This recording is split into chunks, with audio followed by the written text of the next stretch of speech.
Pada abad ke-16, Eropa berada dalam pusaran perubahan besar.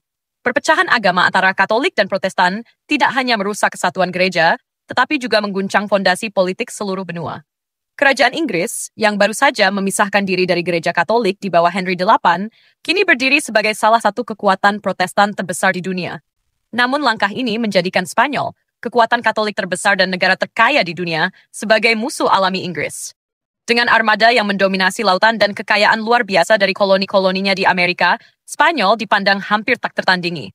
Di tengah tekanan yang terus meningkat, Inggris menyadari bahwa mereka membutuhkan sekutu, meski sekutu itu berasal dari dunia yang sama sekali berbeda. Hubungan diplomatik dan dagang dengan Kesultanan Ottoman dan Maroko mulai terjalin. Bahasa bisa berbeda, budaya berjauhan, tetapi satu hal menyatukan mereka, lawan yang sama, yaitu Spanyol. Dari badai kekacauan geopolitik inilah muncul seorang tokoh yang namanya kelak membuat Spanyol gemetar, Francis Drake. Drake bukan sekadar pelaut biasa, ia adalah privateer, bajak laut resmi yang diberi surat izin oleh Ratu Elizabeth I untuk menyerang segala kapal dan wilayah Spanyol demi kepentingan mahkota Inggris. Keberaniannya legendaris, naluri navigasinya tajam, dan reputasinya sebagai pemburu harta Spanyol telah mendahuluinya. Bagi Inggris, Drake adalah pahlawan. Bagi Spanyol, ia adalah iblis yang datang dari laut. Setelah sukses-sukses sebelumnya di Amerika Tengah dan Selatan, Drake mendapat perintah baru, melemahkan dominasi Spanyol di Karibia, jantung kekayaan kolonial mereka. Pada akhir tahun 1585, Drake berangkat dari Inggris memimpin armada besar. Tujuannya jelas, menghantam Spanyol di pusat kekuatannya. Namun serangan sesungguhnya baru mencapai puncaknya pada tahun 1586. Target pertama adalah Santo Domingo, kota tertua milik Spanyol di benua Amerika. Dengan strategi cepat dan brutal, pasukan Drake menyerang dari laut dan darat secara bersamaan. Meriam Inggris mengguncang dinding kota, sementara pasukan mendarat di pantai dan bergerak mendekati pusat kota. Dalam waktu singkat, Santo Domingo jatuh ke tangan Inggris. Spanyol dipaksa membayar tebusan besar demi menghindari kehancuran total kota itu. Untuk pertama kalinya, Spanyol menyadari bahwa musuh mereka mampu menembus wilayah yang dianggap tak tersentuh. Tujuan berikutnya adalah Cartagena de Indias, kota pelabuhan terkaya dan terpenting Spanyol di seluruh Karibia. Bentengnya megah, dindingnya tebal, dan garnisunnya kuat. Drake tiba dengan penuh percaya diri, tetapi Cartagena tidak mudah ditaklukkan. Pengepungan berlangsung berhari-hari, bahkan berminggu-minggu. Pertempuran di jalan-jalan kota berlangsung sengit, dan kedua belah pihak mengalami korban besar.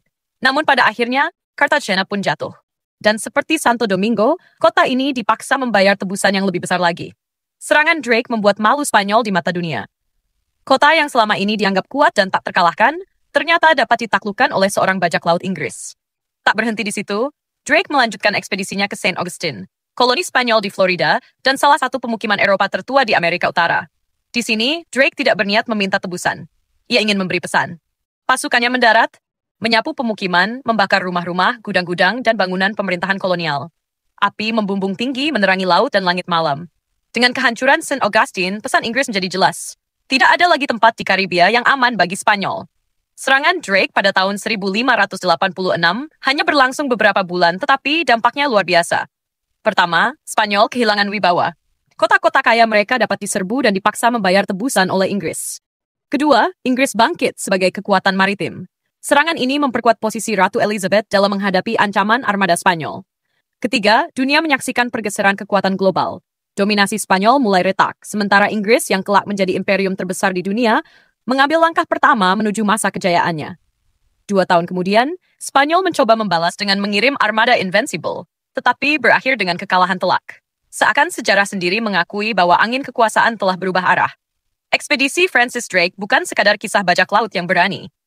Ini adalah bagian dari perebutan kekuasaan global yang membentuk sejarah modern.